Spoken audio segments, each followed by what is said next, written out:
En este video evaluaremos las estrategias para el diseño de plásmidos que expresan más de un gen exógeno. Existen tres sistemas. El primero de ellos es el sistema de expresión dual utilizando dos promotores. En este sistema tenemos dos genes, el gen 1 y el gen 2, que van a estar bajo la regulación de dos promotores distintos.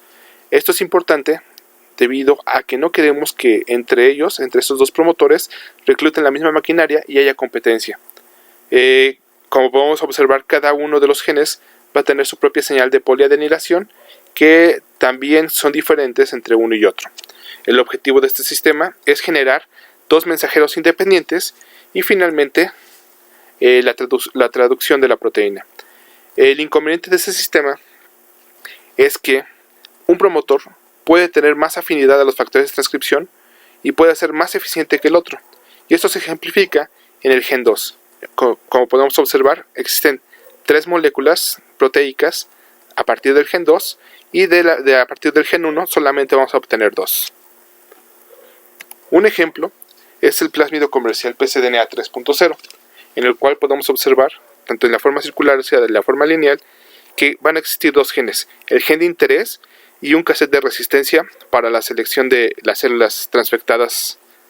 En el primer caso tenemos que el gen de interés está bajo la regulación del promotor del citomegalovirus y tiene un terminador que también funciona como una señal de poliadenilación de la hormona de crecimiento bovina.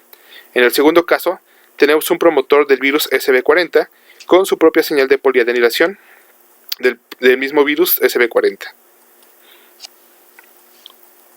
La ventaja de este sistema es que ambos genes se van a expresar de manera constitutiva. El segundo sistema de expresión dual es el uso de los sitios IRES.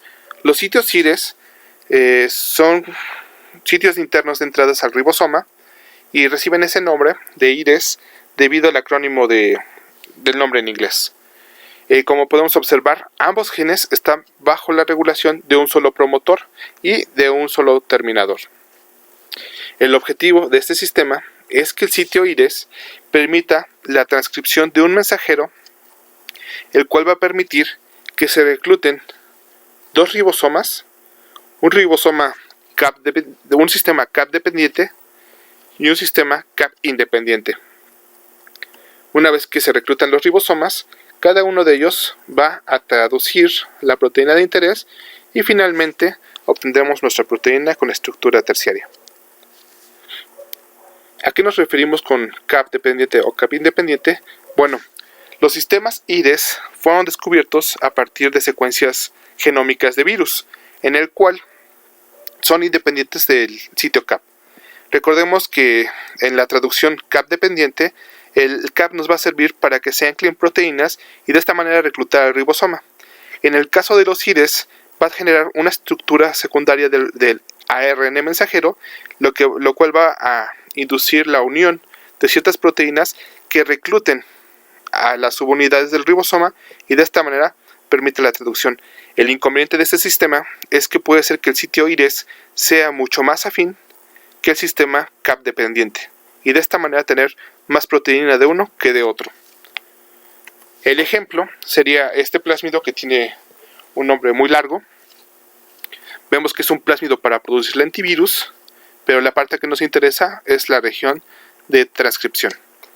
Vemos que tiene un promotor, es un promotor de un virus, SFFB, tiene una secuencia COSA que permite la unión específica del ribosoma o incrementa la afinidad del ribosoma a la secuencia de inicio, tiene un tag de hemaglutinina, tiene un sitio de localización nuclear del virus SB40, es decir que esta proteína se puede ir al núcleo, tiene nuestro gen de interés, tiene la secuencia IRES y a la vez nos va a traducir a la proteína azul fluorescente.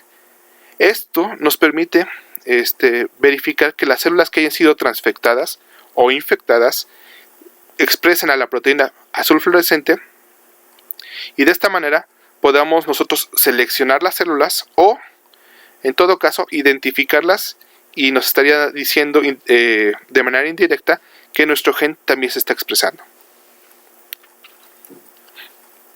Se ha propuesto que podemos utilizar diferentes sitios IDES e incluso generar que este sistema policistrónico se vuelva multicistrónico, es decir, que mediante un solo promotor expresar hasta 3 genes. El último sistema de expresión es el sistema de autocatalítico o de autocorte. Ese sistema utiliza una señal peptídica de los conocidas como 2A. Existen 4 péptidos 2A, que sería P2A, que es el más eficiente, seguido del T2A, y después vienen el E2A y el F2A. Estas secuencias vienen de los virus picornavirus y se ha visto que tiene una alta eficiencia para generar de manera equimolar a las 2 proteínas. Como podemos observar, los 2 genes van a estar separados por la secuencia 2A. Aquí no puede ver un sitio de paro del primer gen, porque si no, no permitiría la transcripción del segundo gen. Ambos están bajo la regulación de un solo promotor y tienen solamente un sitio de poliadenilación. Después de la transcripción, podemos observar que esta estructura se va a mantener. Finalmente, cuando se reclute a los ribosomas, se va a traducir la primera proteína y el ribosoma va a continuar traduciendo incluso hasta la segunda proteína. Como podemos observar en esta ilustración, vemos que en verde se expresa la primera proteína del primer gen, luego la secuencia 2A y finalmente la secuencia del gen 2. Ahora, cuando el ribosoma termina, tenemos a nuestra proteína como si fuera una proteína fusión. Sin embargo, el sitio 2A, una vez traducido, se va a cortar y de esta manera nos va a generar 2 proteínas. La ventaja de este sistema es que las proteínas van a ser producidas de manera equimolar. Sin embargo, hay que verificar, porque una de las desventajas es que al tener una secuencia corta, podemos observar que esta secuencia se queda adherida, uno al final y otro al inicio de cada una de las proteínas. En la mayoría no puede afectar la secuencia, digamos, en total son de 18 a 22 aminoácidos. Vemos que con un péptido tan pequeño no puede haber modificación de la estructura. El ejemplo es el plásmido PCW57.1, que nos sirve para expresar un gen de interés bajo la inducción de tetraciclina. Pero lo que yo quiero que ustedes observen es la segunda parte, donde tenemos un promotor de PGK, de la proteína PGK. Después tenemos al gen de resistencia puro R y a la proteína RTR, que es el transactivador reverso asociado a tetraciclina. Vemos que estas 2 secuencias están unidas por una secuencia T2A, que finalmente nos va a cortar la proteína, le va a dar a la célula la ventaja de resistencia a puromicina y además nos va a producir al transactivador reverso, que se va a unir cuando adicionamos tetraciclina a la secuencia o a los elementos de respuesta a tetraciclina, y de esta manera nos va a permitir la expresión de nuestro gen. Existen algunas propuestas, por ejemplo esta, en el cual se ha visto que podemos hacer una construcción trisistrónica, es decir, vamos a introducir la secuencia de 3 proteínas y cada una va a estar separada por una secuencia peptídica 2A. Por ejemplo, aquí tenemos a P2A y a T2A. Y en la parte derecha vemos la eficiencia de cada uno de los sistemas. En la primera columna tenemos inmunofluorescencias para la verde fluorescente, seguidas para una proteína roja fluorescente conocida como D-tomato, luego para el gen, o en este caso la proteína I670, y finalmente el merge de las 3. Y como podemos observar, dependiendo de la disposición de nuestros genes y de nuestras secuencias de los péptidos 2A, puede ser que la expresión se pierda en el último caso, o se mantenga.